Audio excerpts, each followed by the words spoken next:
Hi everyone, today we're going to look at how to carb load for your marathon. Now, this is a really interesting topic for me anyway, and it's something a lot of people don't do very well in, and most people haven't done at all, even regardless of if they've done 10, 15, 20 marathons. I didn't do one for the first probably 4 or 5, and then I started to kind of actually go, really, I should make the most of this. Um, Slightly controversial topic in some small circles, but I won't go too much into that because I think it overcomplicates something that's already a relatively complicated topic. But there's so much evidence showing that carb load works. It depends on how you do it, and we're going to delve into that now. So there's loads of different ways you can do it. Traditional way is 2 or 3 days of carb loading, and that's really what we're going to focus on. There are methods that professional athletes would use where they would cycle through carbohydrate loading. So they would maybe drop down and create a bit of a deficit for a while, so their body is kind of super compensating when they do feed it. It really absorbs it. For most of us with less controlled daily lives, where we've got work and family commitments and stuff, I would say that's really not a good idea. It's much more complicated than it needs to be. 2 or 3 days is fine.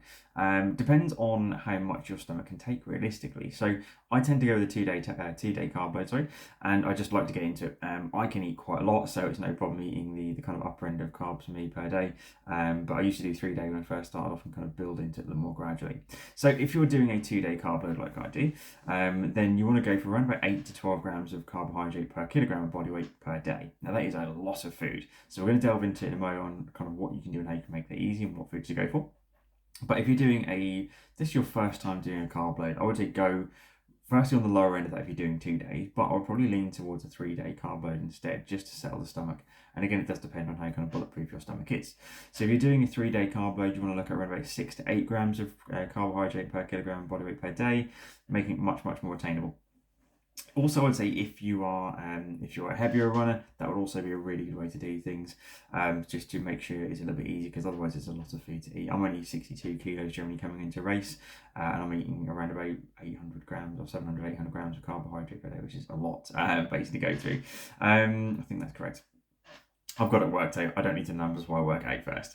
Plan on it. So good foods to have. You're going to have like things like wraps and bread, rice pastas. I tend to go like jams and honeys and spreads and things as well to get some easy kind of carbs in without going too high in the sugar, importantly. But bagels, crumpets, and I tend to go with the pretzels as well, like a snacky, a crispy type pretzel. They're lower in fat and higher in carbohydrate than like a bag of Doritos or something like which I used to go for, but much more likely to upset the stomach. So good things like that are high carb, low fat, and relatively low protein as well.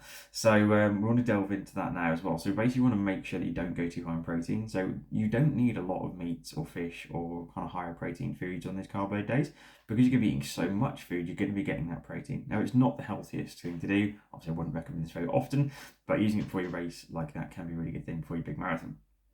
Making it easy as well, because it is a lot to eat. So go with things like some fruit juices. I kind of cover this from two aspects.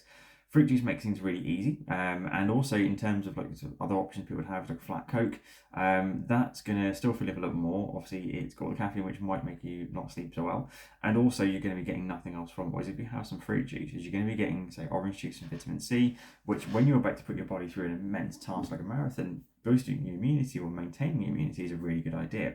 So that's also really handy. Frequency, depending on how much you need to eat and whether you're going 2 or 3 days, you might want to eat every hour to hour and a half. Still split this up a lot either way, because a lot of people make the mistake of having big meals, and it's just not the way to do it. Your body won't absorb that very well. And again, it can impact how bloated you feel and then make you not eat as much. Really frequent meals keeps you just kind of ticking over. Depends again on your work scenario and what you need to do in those last couple of days, but make it as easy as possible. Have lots of frequency of snacks. Protein I've already touched on, so you don't go too mad on this. Keep it quite low overall, and same with fibre as well. So keep it relatively low fibre where possible. You want to not be bunged up, but equally you don't want to be having more fibre than be normal for you, particularly, so that you're not having an upset stomach, which can obviously run into your marathon day, which is really unpleasant.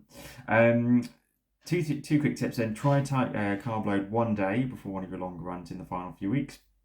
And if you're doing something like a 20-mile race, or if you're doing a big 20 or 22 miler, test that for a couple of days beforehand. If you're doing a 2-day carb load up, maybe go on the mid end of that, so maybe go around 8 to 10 grams rather than do for the full 12, just so you're not overloading yourself.